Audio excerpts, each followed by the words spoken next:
So I would like to begin by acknowledging the Wurundjeri people, traditional custodians of the land on which we meet. I'm currently joining you from Collingwood in Melbourne, Victoria. And I'd like to pay my respects to their elders past and present. And I extend this respect to Aboriginal and Torres Strait Islander peoples joining us here today.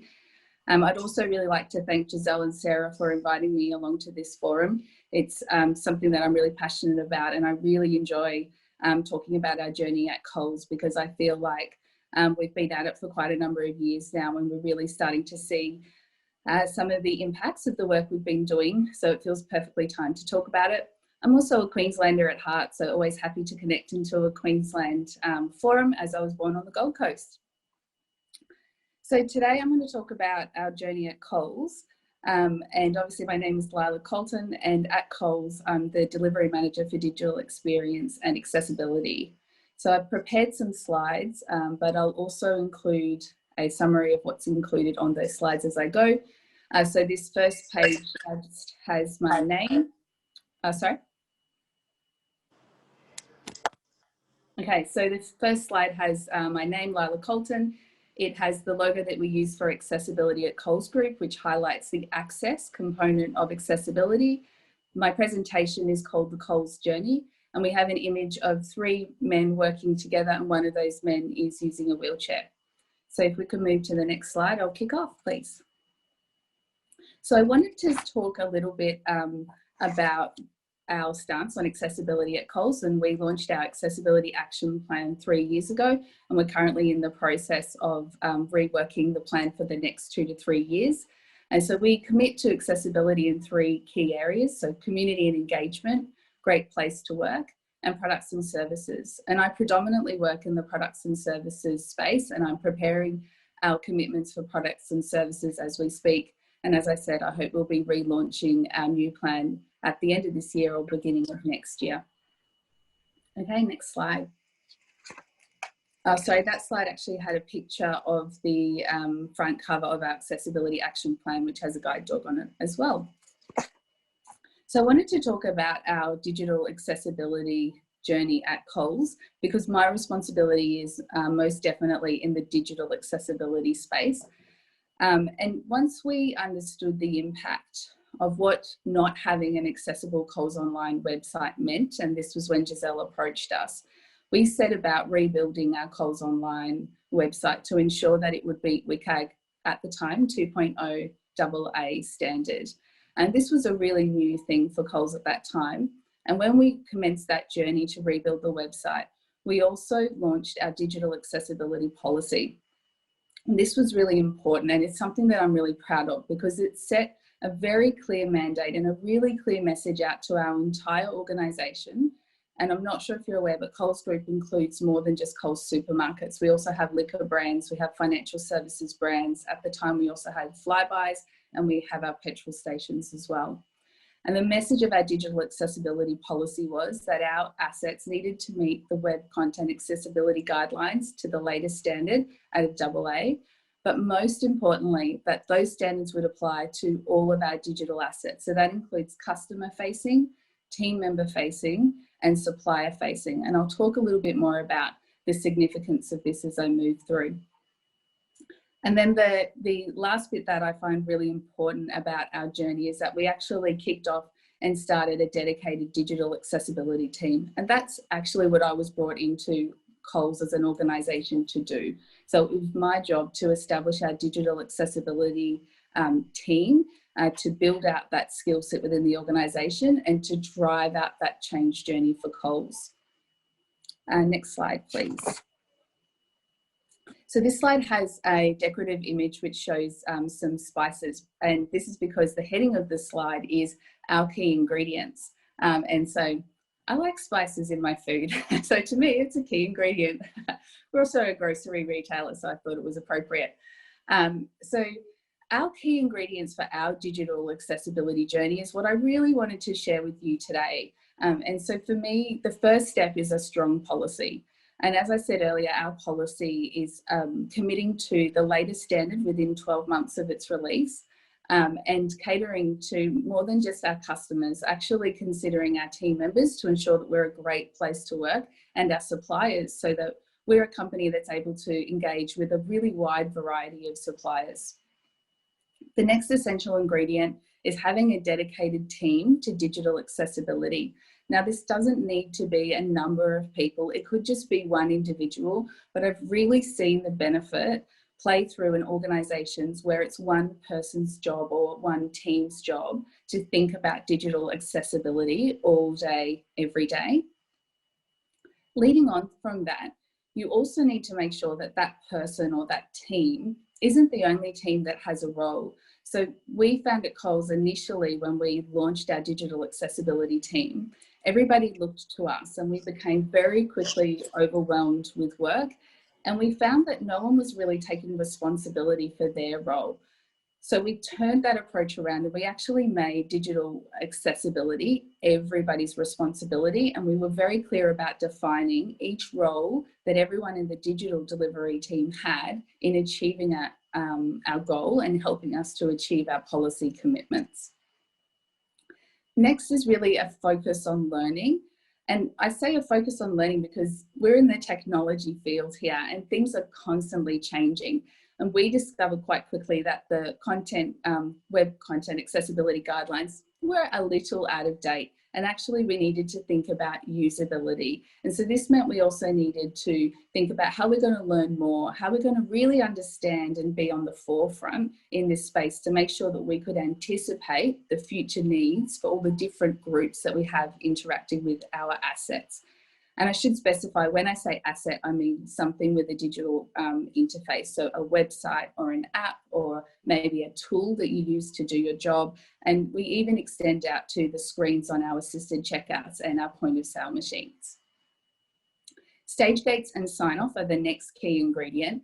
This potentially is more of a large corporate context. So Coles is a very large organisation with lots of different silo business areas. And because we have such a big organisation, we have a lot of turnover and change in our leadership and program management roles. So to ensure that I didn't have to constantly re-deliver the same message, we introduced stage gates in our IT planning and funding approval process to ensure that team members had engaged with my team and agreed the accessibility scope and approach. The next ingredient is key, and this is really around continuous improvement and acknowledging and understanding that digital accessibility is something that you need to build up to over time. It's not something that you're going to get within 2 or 3 months of deciding that this is a journey that you'd like to begin on. It takes time. And I think if you can acknowledge from the beginning that you're going to be incrementally and continuously improving, you'll get a lot more satisfaction out of your journey. And as long as you're continuously focusing towards getting better, then you'll start to see results coming through. Because we're a human-centered design team, so digital accessibility sits within our human-centered design team at Coles Group, we have a strong focus on co-design. And co-design with people with lived experience of disability is essential when you're looking at creating inclusive experiences in a digital context. Currently, we do co-design via customer research with people with disabilities, community consultation and user testing with people with disabilities. And we're looking at different and creative ways to extend this further. And I guess the last point, or my last key ingredient, is actually making a stance and saying the job isn't done if it isn't accessible. Even though I said it's a continuous improvement journey, you're not at the end of that journey for that particular website or app until you've made it accessible. And that's a really key point for us. So we don't let projects sign off before they've met our accessibility standards. And there are some exceptions. And like I said, there are things that we need to tweak as we go along the way. But for us, the definition of done is an inclusive product. Okay, now I'll go to my next slide. So my next slide is all about what are the results that we've seen at Coles from making this investment and from rolling out this change program. And I really want to acknowledge the Australian Access Award, which Giselle also mentioned earlier today. It was something that was completely unexpected for us at Coles, and we received Corporate Website of the Year, and the awards were back in December last year. And it was such a thrill for our team. We've been working really hard for a number of years now, and we really felt like it was almost an understanding, because when you're in the depths of delivering digital accessibility, you feel like you're never quite there, because there's always so much work to do, and there are a lot of barriers, especially in the digital space, and challenges that you need to work through. But receiving that award really helped us to sit back and look at the achievements that we've made and feel proud that even though we're not perfect, we are on our way and we're doing an okay job. One of the other benefits that we get from this approach is actually we've got greater customer reach, both online and in stores. And since we started our digital accessibility journey, I've seen our broader accessibility initiatives expand. And the best example of that is Quiet Hour. We had a bit of a surprising benefit come through in COVID. And so when COVID hit, there was a scramble, of course, at Coles. Like any group, we're an essential service as such, and we need to make sure that we provide groceries to customers that are in that have disabilities, and we needed to provide those customers groceries in the format that they wanted to access those groceries. So whether that be in store or whether that be delivered to their home. And I really felt one of the benefits of our accessibility program is when COVID hit and everyone started to make sure we had everything in order, I knew, hand on heart, that Coles Online was going to be accessible, and that we didn't need to suddenly scramble and pull together an accessible website in the middle of a pandemic with the entire office working remotely. And that is a true benefit of having an accessibility program within your organisation, is when you are in times of crisis, you can be confident that you can reach all of your customers, and you can reach your customers that really need you in a time of crisis that are maybe not being incorporated in general communications that are happening across the country. And then the last point I wanted to highlight in terms of our results was I've noticed more and more inclusivity being part of the way that we work more broadly than digital. And a great example, so the image on this slide is an animated character.